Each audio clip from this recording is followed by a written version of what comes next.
Hi అండి, అందరికీ నమస్కారం. ఇప్పుడు మనం వెళ్ళబోయే ప్రదేశం పేరు వచ్చేసి సప్తశృంగి దేవాలయం. ఈ టెంపుల్ వచ్చేసి మనకి నాసిక్ నుంచి కొంచెం దూరంలోనే ఉంటుంది. ఇక్కడ నాసిక్ బస్ స్టాప్ నుంచి బస్సెస్ టోటల్ అన్ని వెహికల్స్ అవైలబుల్ ఉంటాయి. రోడ్స్ కూడా బాగుంటాయండి, ఏమి ఇబ్బంది ఏమి ఉండదు. ఇక్కడ చూడండి, ఇక్కడ మొత్తం మౌంటైన్స్లో నుంచే మనకు దారి అయితే ఉంటుంది. అన్ని ఘాట్ రోడ్సే ఉంటాయి. ఆ ఘాట్ రోడ్స్ చూడండి ఎంత డేంజర్గా కనిపిస్తున్నాయో. ఇలా ఈ ఘాట్ రోడ్స్ను దాటి వెళ్తూ ఉంటే మనకి సప్తశృంగి దేవాలయం అయితే వస్తుంది. సప్తశృంగి దేవాలయంలో మనకు అమ్మవారు కొలువుదీరుతారు. అంటే అమ్మవారు అనంటే అక్కడ అష్టాదశ అంటే అవతారమూర్తి అంటాం కదా, అలాగా దుర్గాదేవి, మహిషాసుర మర్దిని, పార్వతీదేవి, సతీదేవి, ఇలా అవతారమూర్తి 7 అవతార శక్తులతో ఆవిర్భవించిన దేవాలయమే సప్తశృంగి దేవాలయము. ఇక్కడ మనకు కొండపైన వెలిసి ఉంటుంది దేవి అయితే. ఇక్కడ ఒక విశిష్టత ఏంటి అంటే, మన భారత ఉపఖండంలో ఉన్న 52 శక్తిపీఠాలలో ఇది ఒక శక్తిపీఠము. ఈ శక్తిపీఠానికి అసలు శక్తిపీఠాలు ఎలా వచ్చాయి అని అంటే చూడండి, ఇప్పుడు మనము ఇక్కడ సప్తశృంగి దేవాలయం దగ్గరికి అయితే వచ్చేస్తాం కదా. చూడండి, ఇప్పుడు ఈ సప్తశృంగి దేవాలయానికి ఈ పేరు ఎందుకు వచ్చింది, ఇక్కడ విశిష్టత ఏంటి, శక్తిపీఠాలు అంటే ఏంటివి అని అంటే, అక్కడ మనకు ఒక చిన్న స్టోరీ అయితే ఉందండి. ఏంటి అంటే, ఇక్కడ చూడండి, మనకు టెంపుల్ దగ్గర రోప్వే అయితే పైకి కనిపిస్తుంది కదా. రోప్వే ఉంది, ప్లస్ స్టెప్స్ కూడా ఉన్నాయి. చూడండి, ఇలాగా అన్ని వెహికల్స్ కూడా టెంపుల్ వరకు రావచ్చండి. ఇక్కడ మనకు రోప్వే ఒకటి అవైలబుల్ ఉంది, ప్లస్ స్టెప్స్. ఎందుకంటే ఒక వర్షాలు అలా పడినప్పుడు వచ్చేసి భక్తులకు ఇబ్బంది కలుగుతుందన్న ఉద్దేశంతో రోప్వే అవైలబుల్ చేశారు. దీనికి కొంచెం మనీ తీసుకుంటారు, 100 రూపీస్ అలాగా ఛార్జ్ చేస్తారు. కానీ ఎవరైనా వెళ్ళొచ్చు. ఇక్కడ చూడండి, నెంబర్ ఆఫ్ షాప్స్ అయితే మనకు ఉన్నాయి. ఇక్కడ ఎన్నో చాలా షాపింగ్ మాల్స్ ఇలాగా మనకైతే కనబడుతున్నాయి కదా. ఇక్కడ అన్నీ అవైలబుల్ అయితే ఉంటాయి. ముందు అంటే అన్నీ అంటే దేవుడికి సంబంధించినవి ఇక్కడ ఉంటాయి. కొబ్బరికాయలు కావచ్చు, అన్ని పూజా కార్యక్రమానికి అన్నీ కావాల్సినవి అయితే ఇక్కడ ఉంటాయి. ఇక్కడికి వచ్చిన ఎవరి భక్తులైనా సరే కోరిన కోరికలు అయితే నెరవేరుతాయి అని అయితే చెప్తున్నారు. ఎందుకంటే శక్తిపీఠంగా ఇది పేరొందింది కదా, అందుకోసమనే చెప్తున్నారు. వచ్చేసి ఇప్పుడు మనం ఇక్కడ మనకు కనబడుతుంది కదా త్రిశూలం ఒకటి, గేదె రూపంలో ఉన్న తల ఒకటి ఇక్కడ మనకు ఫస్ట్ ముందడగా దర్శనమిస్తాయి. ఇవి ఎందుకు వచ్చాయి అంటే ఒక చిన్న చెప్తానండి. ఏంటి అంటే, మహిషాసుర మర్దిని అనైతే అమ్మవారికి పేరుంది కదా. అప్పట్లో ఆ మహిషాసురుడు అనే ఒక రాక్షసుడు ఉండేవాడంట. అతను ఇక్కడ అంటే ఇక్కడ ఉన్న అన్నిటినీ హింసాకరంగా చేస్తే దేవతలు అందరూ వచ్చేసి ఈ అమ్మవారిని కోరుకుంటారంట. అమ్మ, ఇప్పుడే ఈ రాక్షసుడిని నువ్వు సంహరించు, అప్పుడే మన ప్రశాంతత వస్తుంది, అందరికీ విముక్తి కలుగుతుంది అని వేడుకుంటే అప్పుడు ఈ సతీదేవి వచ్చేసి ఇక్కడ ఉన్న అందరి దేవుళ్ళ దగ్గర ఆయుధాలను సేకరించి శివుడి దగ్గర త్రిశూలము, శంఖము, విష్ణువు దగ్గర గోవర్ధన అన్నీ తీసుకొని ఈ మహిషాసురుణ్ణి సంహరిస్తుంది. అందుకోసమే త్రిశూలంతో సంహరించినందుకు ముందట త్రిశూలం దర్శనమిస్తుంది. గేదె రూపంలో ఉన్న ఆ మహిషాసురుని తల మనకి దర్శనమిస్తుందండి. ఇంకోటి చెప్పాలి అని అంటే, ఇక్కడ మనకు రోపే కనిపిస్తుంది కదా, ఇలా ముందుకు వెళ్ళేసి అక్కడ టికెట్ కౌంటర్లో టికెట్ తీసుకొని వెళ్ళొచ్చండి.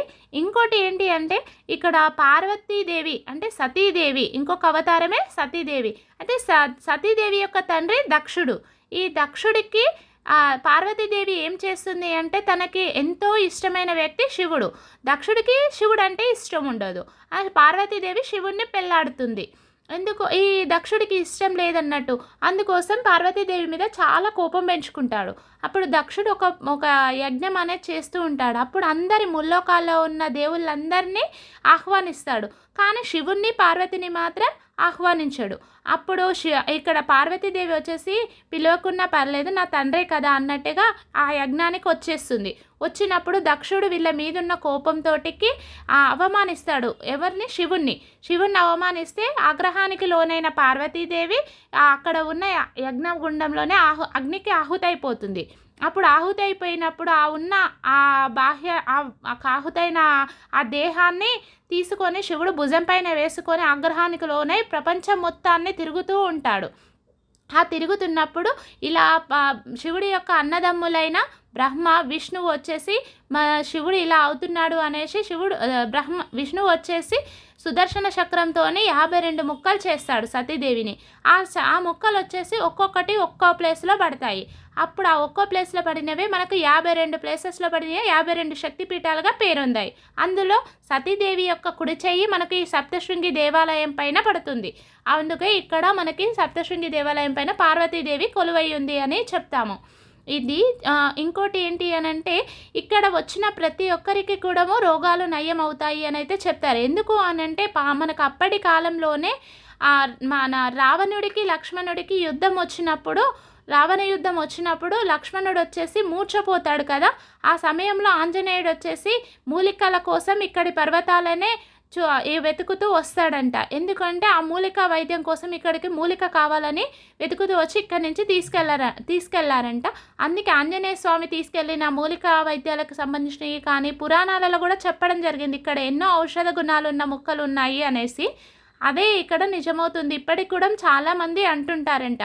అప్పట్లోని పురాణాలలో ఉన్న ప్రత్యేకమైన కథ ఉన్న ఈ సప్తశృంగి దేవాలయం చాలా పేరొందింది.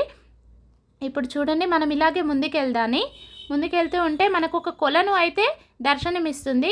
ఇక్కడికి వచ్చిన ప్రతి భక్తుడు కూడా మా కొలనులో స్నానం ఆచరించి అక్కడ ఉన్న దేవి ఆలయాన్ని అయితే దర్శించుకుంటారు. దేవి ఆలయం వచ్చేసి మనకు 2 అంతస్తుల భవనంలాగా నిర్మించబడి ఉంటుంది. ఎక్కువ మంది అయితే రోప్వేనే వెళ్తారు. స్టెప్స్ మార్గంలో వచ్చేసి వానాకాలం ఆ సమయంలో మాత్రం వెళ్ళరు, ఎందుకంటే ఏదైనా ఇబ్బంది కలుగుతుంది అన్న ఉద్దేశంతో వెళ్ళరు. ఇక్కడ మాత్రం ఇప్పుడు మనం ముందుకు వెళ్తూ ఉంటే ఇక్కడ చెప్పాను కదా, ఇదే కొలనండి. ఈ కొలనులో ఎవరైతే స్నానాలు ఆచరిస్తారో వాళ్ళకున్న రోగాలు అయితే కొంతవరకు తగ్గిపోతాయి అని అయితే చెప్తున్నారు. ఎందుకు అనంటే మనకు తెలిసినంత వరకు ఇక్కడికి వచ్చే ప్రతి వాటర్ కూడా ఎన్నో చెట్టు వేర్ల నుంచి ఇక్కడికి వస్తాయి కదా. అందుకోసం ఆ వేర్లలో నుంచి వచ్చే ఔషధ గుణాలు ఇలా ఉండుంటాయి. అందుకోసమే అలా అంటారేమో నాకు తెలిసినంత వరకు. ఇక్కడైతే ఎవరైతే స్నానాలు చేస్తారో వాళ్ళకు చాలా వరకు ఆరోగ్యం మంచిగా మెరుగవుతుంది అని అయితే చెప్పడం జరిగింది. ఇక్కడ చూడండి, అదే ఈ కోనేరు. నెక్స్ట్ ఇంకా ముందుకు వెళ్దాని. ఇక్కడ మనకి దగ్గరలో వచ్చేసి కొండ ప్రాంతం అండి. మొత్తం చాలా పెద్ద పెద్ద కొండలతోనే కవర్ అయ్యి ఉంటుంది ఇది టోటల్. ఇక్కడ నుంచి మీకు ఒక వ్యూ చూపిస్తాను చూడండి, కొండలు ఎలా ఉన్నాయి అనేది. చూడండి, ఎంతో పెద్ద పెద్ద కొండలు. అసలు మనం ఇక్కడ నుంచి చూస్తే చిన్నగా ఉన్నాయి, కానీ అక్కడికి వెళ్ళాలి అంటే చాలా టైం పడుతుంది. ప్లస్ కింద కూడా అంత రోడ్డు మార్గం ఏమీ లేదు కదా. అందుకోసం ట్రెక్కింగ్ చేస్తూనే వెళ్ళాలి. ఈ కొండలను చూడాలి అనుకుంటే మాత్రము బెస్ట్ సీజన్ మాత్రము రైనీ సీజన్ అండ్ వింటర్ సీజన్లో అయితే ఇది టోటలీ కవర్డ్, అంటే గ్రీనరీతో కప్పబడి ఉంటుంది కదా. అందుకోసమే ఎక్కువ మంది ఆ సీజన్స్లోనే ఇక్కడికి వస్తుంటారు. సమ్మర్ సీజన్లో అయితే గ్రీనరీ ఎక్కువగా ఉండదు కదా, అందుకోసము. ఈ కోనేరు కూడా చూడండి, అంతా రాతితోనే ఎట్లా నిర్మించారో. చాలా చాలా ఈ కట్టడాలకి మనం చెప్పొచ్చండి. ఇదండి సప్తశృంగి దేవాలయం.